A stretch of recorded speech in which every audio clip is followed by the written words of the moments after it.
কেৱল তোমাক কথা লেখা শ্ৰুতিহিনীয়া পাঠ কৰোতা জিন্তুমণি বৰা।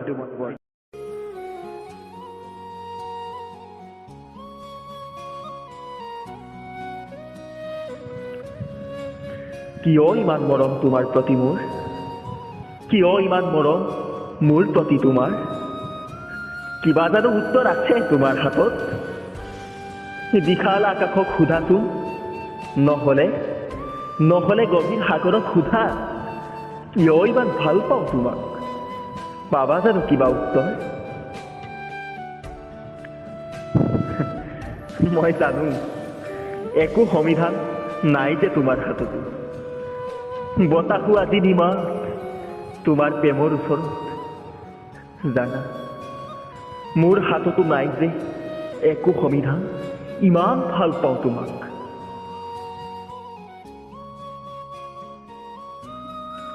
নিয়তিৰ যে পৰিহাৰ, কিনো কৰি সময় বৰ নিষ্ঠুৰ। সময়ৰ বন্দুকাই আমাকো চোন কৰিলে পৃথক। মই জানো এতিয়া তুমি যে কোনোবা পোহৰৰ চাৰিটিত মুগ্ধ।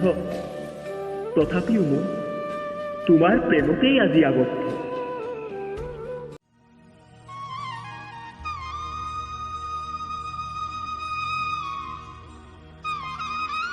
বাৰে বাৰে স্বপ্ন আবেগত ঠলি পৰিছো মই, আৰু মোৰ হৃদয়ৰ বাসনা সেই সন্ধিয়া বৰষুণ জাকত যে তিতিবলৈ যোৱা আজিও অবুজ বাসনা।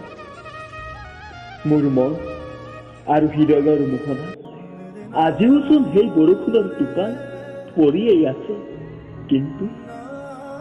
কিন্তু তুমি যে এতিয়া নতুন স্বপ্নৰ ভাৱনাত বিভোৰ হৈ পৰিছা।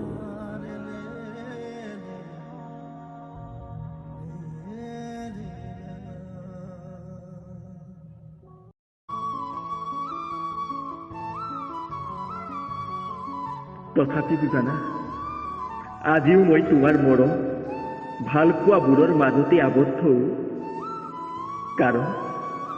কাৰণ অতীতৰ পৃষ্ঠাবোৰ যে আছে স্নিগ্ধ। কিয় ইমান ভাল পাওঁ তোমাক? কঢ়িয়াই ফুৰো যেন বুকুচাত, সুমুৱাই ৰাখো যেন মোৰ বুকুত প্ৰতিপল তেজত, হৃদয়ৰ শিৰা উশাহত তোমাক, নিশাহতো তোমাক, কেৱল তোমাক আৰু তোমাক।